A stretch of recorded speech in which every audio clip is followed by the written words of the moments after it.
సార్వత్రిక ఎన్నికల వేళ ఆంధ్రప్రదేశ్లో టీడీపీ, బీజేపీ, జనసేన కూటమిలో సీట్ల సర్దుబాటు అంత సజావుగా సాగడం లేదు. టికెట్లు ఆశించి భంగపడిన నేతలు, ప్రాధాన్యత దక్కడం లేదంటున్న నాయకులు నిరసనకు దిగుతున్నారు. కాకినాడ జిల్లా కాకినాడ రూరల్ టికెట్ తనకు కాకుండా జనసేన నేత పంతం నానాజీకి టికెట్ ఇవ్వడాన్ని నిరసిస్తూ జనసేనకు రాజీనామా చేశారు ఆ పార్టీ రాష్ట్ర కార్యదర్శి, మాజీ నగర మేయర్ పోసపల్లి సరోజ. జనసేనలో పోల్ మేనేజ్మెంట్, బూత్ మేనేజ్మెంట్ లేకపోవడానికి కారణమెవరని ప్రశ్నించారామె. పవన్ ను నమ్ముకున్న యువతను అడ్డంగా గాలి కుదిరేశారని ఆరోపించారు సరోజ.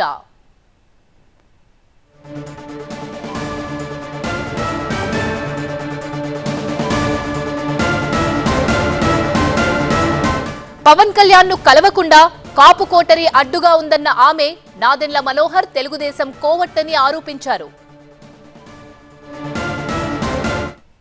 నాదెండ్ల మనోహర్ గారు చేసిన అకృత్యాలు చూడలేక పవన్ కళ్యాణ్ గారు చుట్టూ ఉన్నటువంటి మనుషులు, హరిప్రసాద్ గారు, రాజకీయ కార్యదర్శి హరిప్రసాద్ గారు, అదేవిధంగా చక్రవర్తి, అదేవిధంగా కేకే, వీళ్ళందరూ మనుషుల్ని ఇలా దగ్గరికి రానివ్వరు. పవన్ కళ్యాణ్ గారి దగ్గరికి ఏదైనా చెప్దామన్నా, ఏదైనా చేద్దామన్నా సరే ఈరోజు పరిస్థితి లేదు. అక్కడ ఎంతసేపు ఒక క్వార్టరీ ఒకటి మెయింటైన్ చేస్తారు, ఒక కాపు క్వార్టరీ మెయింటైన్ చేస్తారు.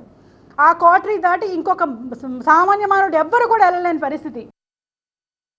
జనసేనలో బీసీలకు విలువ లేదంటూ పితాని బాలకృష్ణ గురించి ప్రస్తావించారు సరోజ. జనసేనలో మహిళలకు విలువ లేదని వాపోయారామె.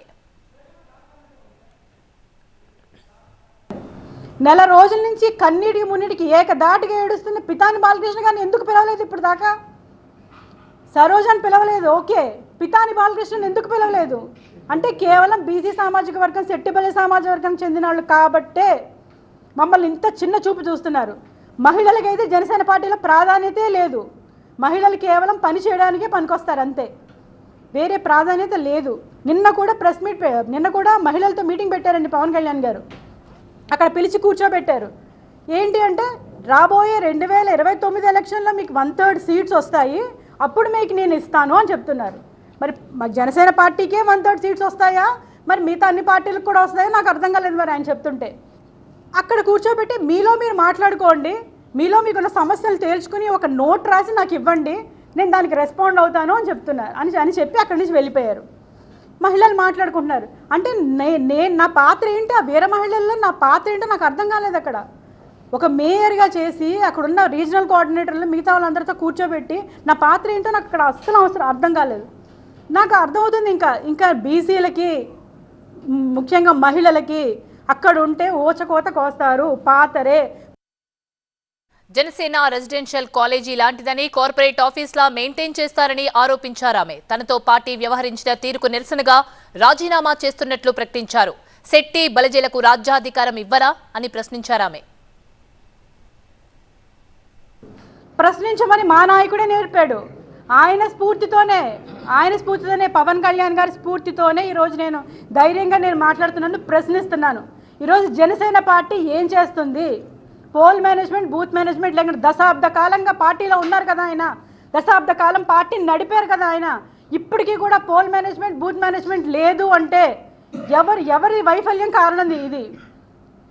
ఖచ్చితంగా పవన్ కళ్యాణ్ గారు, నాదెండ్ల మనోహర్ గారు కూడా ఇందులో దీనికి సమాధానం చెప్పి తీరాలి.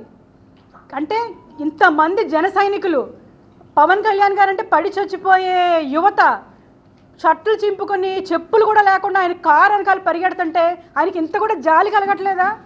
వాళ్ళ భవిష్యత్తుని ఈరోజు సర్వనాశనం చేసేశారు. దశాబ్ద కాలం అంటే ఒక జనరేషన్ పోయింది. ఒక జనరేషన్ ఆయన వెనకాల తిప్పించుకొని మా నాయకుడు సీఎం అవుతాడు అని కలలుగానే ఈ యువత ఈరోజు ఏమైపోవాలి? ఇప్పటికీ వన్ సైడెడ్గా మా నాయకుడు ఏదో చేస్తాడు, ఏదో ఉద్ధరిస్తాడు, ఈరోజు బీజేపీని టీడీపీని కలిసి కూటమి ప్రభుత్వం ఏర్పడుతుంది, మాకేదో జరుగుతుంది, మాకేదో మంచి జరుగుతుందని కలలుగానే యువత ఈరోజు ఏమైపోతుంది? కలలుగాను అని స్టేజ్ల మీద ఊకదంపుడు ఉపన్యాసాలు ఇవ్వడమే కానీ యువతని ఈరోజు అడ్డంగా గాలికి వదిలేసిన పరిస్థితి. జనసేన పార్టీ అనేది ఒక రెసిడెన్షియల్ కాలేజ్ అండి. అది అటెండెన్స్లు వేసుకోవడము, సెల్లలు బయట పెట్టి మీటింగులకి వెళ్ళడము, ఒక కార్పొరేట్ ఆఫీస్ లాగా మెయింటైన్ చేస్తారు దాన్ని. ఇలాంటి పార్టీకి నేను ఇవాళ రిజిగ్నేషన్ ఇవ్వాలని మేమిద్దరం కూడా, నేను నా భర్త కూడా ఎప్పుడు అనుకోలేదండి పవన్ కళ్యాణ్ గారిని వదిలేస్తాను అని నేను ఎప్పుడు అనుకోలేదు. అందుకే నేను ఆ బాధ చెప్పలేకపోయాను అంతే అండి. ఈరోజు నేను నా ప్రాథమిక సభ్యత్వానికి కానీ మా వారి ప్రాథమిక సభ్యత్వానికి కానీ నా జనసేన పార్టీ రాష్ట్ర కార్యదర్శిగా కానీ నేను ఈరోజు రెసిగ్నేషన్ చేస్తున్నాను. మీ ముఖంగా పత్రికా ముఖంగా ఈరోజు ఆ విషయం తెలియజేయడానికి ఈరోజు ప్రెస్ మీట్ ఏర్పాటు చేయడం జరిగింది. దయచేసి నేను అందరినీ కోరుకునేది ఒకటే, శెట్టిబలిజలు మరి ఇప్పటికైనా కళ్ళు తెరిచి మనకి రాజ్యాధికారం కావాలి అనుకుంటే మనం ఎమ్మెల్యేలు అవ్వాలి, మనం మినిస్టర్లు అవ్వాలి, మనం ఎంపీలు అవ్వాలి. అంతేగాని ఎవరికో ఎప్పుడు ఊడిగం చేస్తూనే కూర్చుంటే ఇంకా మాకు రాజ్యాధికారం అవసరం లేదా? ఇంకా ఇవ్వరా మాకు రాజ్యాధికారం?